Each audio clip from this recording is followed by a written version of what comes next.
හොඳයි අපි දැන් මේ අවස්ථාවේදී සූදානම් වෙන්නේ ඔබ සාධන ප්‍රසන්ටේෂන් එකක් නැත්නම් PowerPoint ප්‍රසන්ටේෂන් එකක් කොහොමද වීඩියෝ එකක් බවට පත් කරගන්නේ ඔබගේ ව්‍යාපෘතියක් කරගෙන යද්දි නැත්නම් ඔබගේ ඕන වැඩසටහනක් කරගෙන යද්දි කොහොමද ඒක වීඩියෝ එකක් බවට පත් කරගන්නේ නැත්නම් ඔබ ගැටලුවක් තියෙනවා නැත්නම් අපිට සමහර අවස්ථාවකදී මුද්‍රකාංගයක් අවශ්‍යතාවය නැත්නම් software එක අවශ්‍යතාවය මොකක්ද software එකක් අවශ්‍ය වෙනවා වීඩියෝ එකක් නිර්මාණය කරගන්න. හැබැයි අපිට තියෙනවා මේකදී විශේෂයෙන්ම මේ Microsoft PowerPoint වලින් දීලා තියෙනවා මේ ඔප්ෂන් එක. ඉතින් සියලුම පස්ස ශිෂ්‍යාවන්ට මම හිතන්නේ මූලික අධීරේ නැත්නම් අධ්‍යාපනයේ ලබන දුවල පුතාලට පුළුවන් මේක භාවිත කරන්නට වීඩියෝ එකක් වඩ පත් කරේ තමත් පහසුයි. දැන් මම මෙතෙන්දී පුංචි උදාහරණයක් විතර අරගෙන තියෙනවා මේ නිවසක් සාකසාගතේ එනිමේදී කළ යුතු ක්‍රියාමාර්ග මොනවද කියන දේවල් ටික අපි මෙතන සඳහන් කරගෙන තියෙනවා. එතකොට පළවෙනි ස්ලයිඩ් එකෙන් අපි දාලා තියෙනවා කොහොමද මේක ප්‍රධාන ස්ලයිඩ් එක විදිහට ඊළඟට ඒක කොහොමද ඩිසයින් කරගන්නේ, වාගේ ෆ්ලෝ ප්ලෑන් එක කොහොමද හදාගන්නේ කියන දේවල් එක. ඊට පස්සේ මේ විදිහට ස්ලයිඩ් එක කොහොමද අපි අදාළ ආකිටෙක්ට් එක හදාගන්නේ, ඊට පස්සේ අදාළ සප්ලයිස්ලා හොයාගෙන ඒකට අවශ්‍ය කරන කොටේෂන්ස් අරගෙන අපි කොහොමද කරගෙන යන්නේ මේ විදිහට අදාළ දැන් කතාව සකසාගෙන තියෙනවා. දැන් මේක ඔබට අවශ්‍ය නම් ඔබට අවශ්‍යතාවයක් තියෙනවා නම් මේක වීඩියෝ එකක් මාර්ගයෙන් ඉදිරිපත් කරන්න කොහොමද ඔබ මේක කරන්න කියන දේ. එතකොට මේ ප්‍රසන්ටේෂන් එක අපිට පුළුවන් වීඩියෝ එකක් විදිහට සේව් කරගන්න. දැන්ට මම මේක ප්‍රසන්ටේෂන් එකක් විදිහට තමයි තියෙන්නේ. ඔබට පේනවා මම මේකට විපිතමෙන්ම මේ ස්ලයිඩ් එක ට්‍රාන්සිෂන් එකක් ඇඩ් කරලා තියෙනවා. මේ ට්‍රාන්සිෂන් එකට අපි ඇඩ් කරද්දී මෙතන පුළුවන් apply to all ස්ලයිඩ් කෙනෙක් දෙන්න නැත්නම් අපිට පුළුවන් ස්ලයිඩ් එකෙන් ස්ලයිඩ් එකට මේ විදිහට වෙනස් කරගන්න. මෙතන මේ වගේ එකක් දුන්නොත් මේ ස්ලයිඩ් එකෙන් මේ ස්ලයිඩ් එකට මාරු වෙනකොට මේ විදිහට මේ වගේ ඇනිමේෂන් එකකුත් ඊළඟ ස්ලයිඩ් එකකින් ස්ලයිඩ් එකට මාරු වෙද්දී වෙන ඇනිමේෂන් එකකුත් විදිහට වෙනස් කරගන්න පුළුවන්. අපි ඕනනම් තව උදාහරණයක් ගත්තොත් අපිට පුළුවන් අපි කියමු මෙන්න මේ ස්ලයිඩ් එකට අපිට ඕනේ නිකම්ම වෙනත් රෑන්ඩම් බාර්ස් වගේ එකක් අපිට දාන්න පුළුවන්. ඊළඟට මේකට අපිට අවශ්‍යයි වෙන ඇනිමේෂන් එකක් වගේ අවශ්‍ය නම් අපිට වෙන වගේ එකක් දාන්න පුළුවන්. ඉතින් අපිට වාට පුළුවන් මේක මම හිතන්නේ මේක සාමාන්‍ය සියලු දෙනා දන්නවා මේ ප්‍රසන්ටේෂන් එකක් හදද්දී වගේ දේවල් කොහොමද. ඉතින් මේ වගේ දෙයක් දැම්මන් පස්සේ ඔබගේ වීඩියෝ එක ලස්සන කරගන්න පුළුවන්. හරි.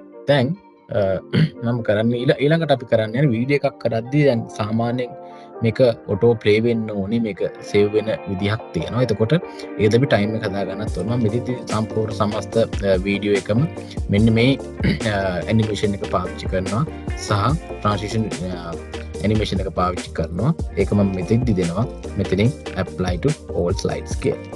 ඊළඟට තියෙන ගැටලුව තමයි දැන් මෙතන තියෙනවා ස්ලයිඩ් මූව් වෙන්නේ කොහොමද, මේක සේව් වෙගෙන ස්ලයිඩ් මූව් වෙන්නේ කොහොමද කියලා. මෙතන නම් තියෙන්නේ මවුස් ක්ලික් කරොත් තමයි මේ වෙන්නේ. අපි මෙතන දානවා අපි ස්ලයිඩ් එක අපිට පුළුවන් දාන ටයිම් එක.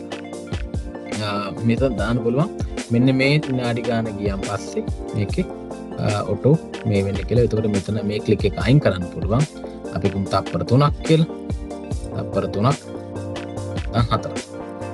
කිම් තප්පර 5ක් තියෙනවා.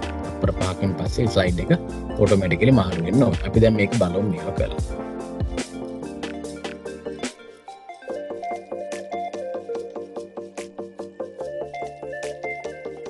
ඔටෝ ඔබට පේනවා මේ ස්ලයිඩ් එක සෑම තප්පර 5කට සැරයක්ම මේ ස්ලයිඩ් එක මාරු වෙගෙන යනවා.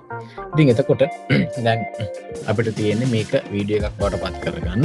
දැන් මම මෙතන මේක අපේ අවශ්‍යතාවය මත මම මේක වෙනස් කරගන්නවා. තප්පර 1කට තප්පර 2කට වෙනස් කරගන්නවා. 2කට වෙනස් කරලා මේක අපි apply all කරනවා. හරි. දැන් අපි මේක සේව් කරගන්න යන්නේ වීඩියෝ එකක් විතර. අපි දැන් බලමු කොහොමද මේක සේව් කරගන්නේ වීඩියෝ එකක් විදිහට කියලා. right.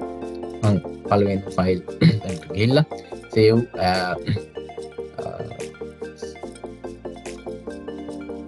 අපි ඉස්සෙල්ලා මේක සේව් කරගන්නවා.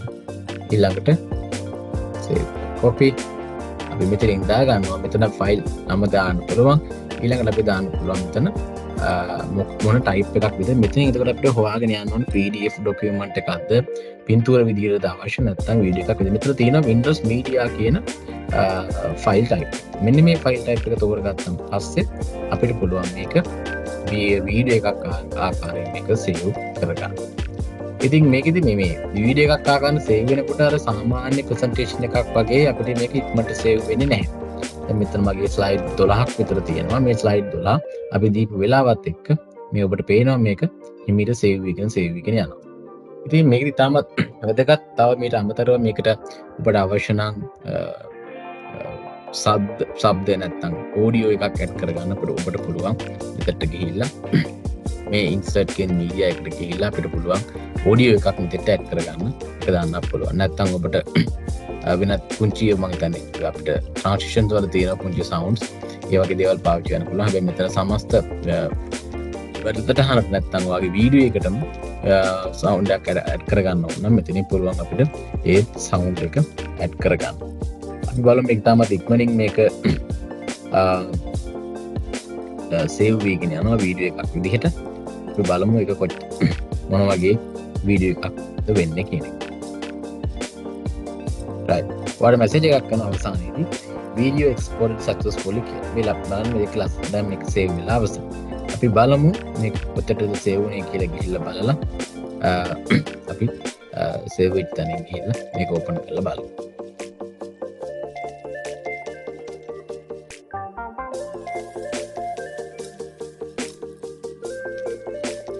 right. අපි මෙතන තමයි සේව් කරගෙන තියෙන්නේ මේ ෆයිල් එක. how to design build your own house කියන එක. මේක ප්ලේ කරලා බලමු කොච්චර ලස්සනට ප්ලේ වෙනවද කියලා.